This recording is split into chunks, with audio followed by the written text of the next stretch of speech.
पद्धतीने इथे पांडवकालीन बारवेचा विषय याच्या अगोदरचा एक विषय होता. एकूणच वक्फ बोर्डाच्या जागेसंदर्भात संपूर्ण राज्यात खरं तर हा महत्त्वाचा प्रश्न आहे. आज तुम्ही कशा पद्धतीने याकडे पाहताय आणि आज आपण इथे कशा पद्धतीने कारवाई करण्याचे आदेश दिले? मंचर येथील बारवचा हा विषय प्रमोदजी मांडखिल्ले यांनी माझ्याकडे आणून दिला होता.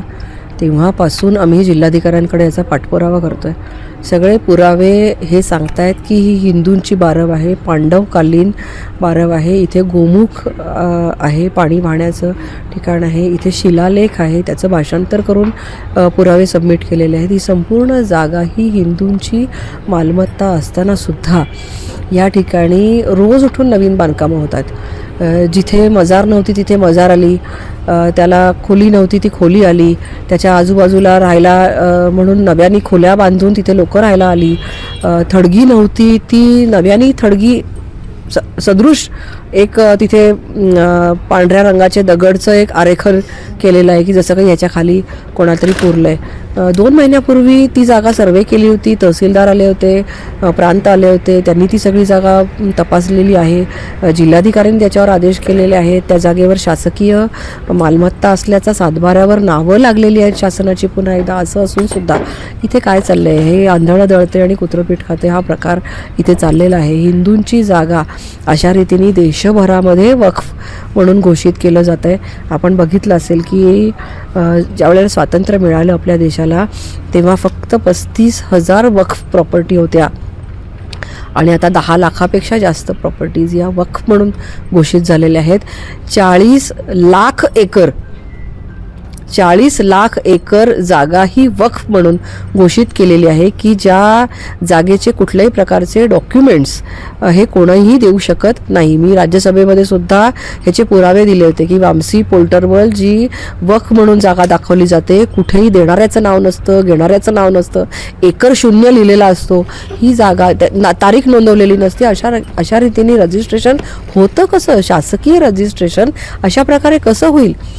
कुठल्याही व्यक्तींनी स्वकष्टार्जित पैशातून खरेदी केलेल्या मालमत्ता जेव्हा त्यांच्या मुलांना द्यायच्या असतात त्याचं सुद्धा आपण गिफ्ट डीड किंवा रजिस्टर डॉक्युमेंट करतो. मग स्वतःच्या सख्ख्या मुलांना जेव्हा वारसा हक्काच्या जागा द्यायच्या असतात त्यालाही आपण रजिस्ट्रेशन करतो. तर इथे रजिस्ट्रेशन का केलं जात नाही? का पुरावे दिले जात नाहीत? का पुरावे मागितले जात नाहीत?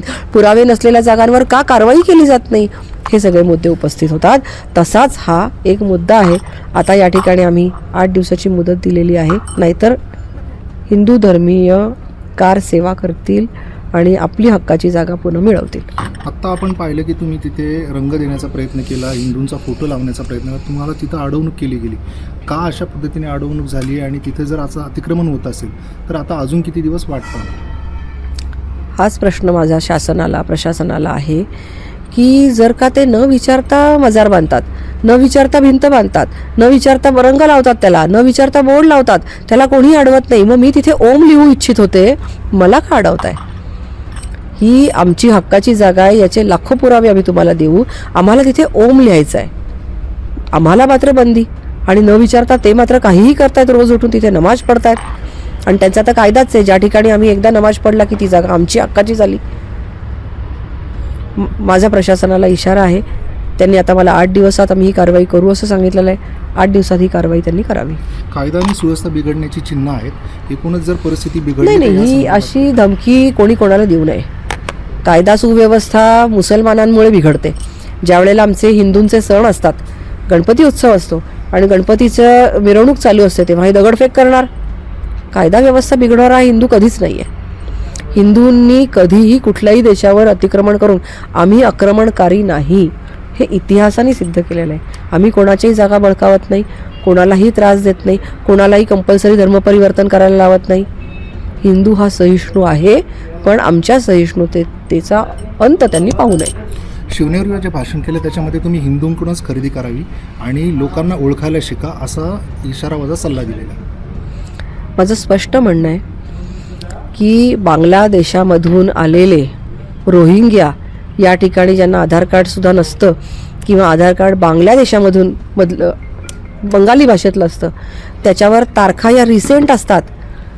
आम्ही जर का आधार कार्ड लगेचच किती वर्ष झाली आपण आधार कार्ड काढून आपल्या मुलांचा जन्म झाल्या झाल्या आपण त्या तान्ह्या बाळाचं आधार कार्ड काढतो. यांची रिसेंट आधार कार्ड आली कुठून? हे बाहेरून आलेले लोक आहेत. हे फळांना इंजेक्शन देत आहेत. आज हल्ली सगळी फळं गोड कशी काय लागायला लागली बरं? एकही फळ कमी गोड कसं नाही? सॅक्रिनचं इंजेक्शन देत आहेत, हॉर्मोनल चेंजेसची इंजेक्शन देत आहेत. आपल्या हिंदूंना अनेक वेगळ्या प्रकारचे विकार व्हायला लागलेत अचानकपणे.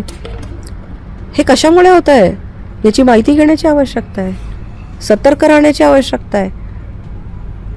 मनसरमध्ये हा सतर्कतेचा इशारा प्रत्येक हिंदूला दिला पाहिजे. मनसरमध्येच इथे खोमेनींचे पोस्टर लागलेले आहेत समर्थनार्थ काझीपुऱ्यामध्ये वगैरे. ज्यावेळी युद्ध बाहेर चालू आहे त्यावेळेस खोमेनींच्या बाबतीत पुणे मुंबईनंतर इथे ग्रामीण भागामध्ये सुद्धा खोमेनींचे पोस्टर पाहिले. खोमेनी गेल्यानंतर इराणमधल्या महिलांनी आनंदोत्सव साजरा केला. ज्या खोमेनींनी कट्टरतावादाचा कळस गाठला, त्यांच्या स्वतःच्या देशामध्ये त्या महिलांनी त्यांच्या मृत्यूनंतर आनंद साजरा केला. आपल्या लोकांना कधी कळणार?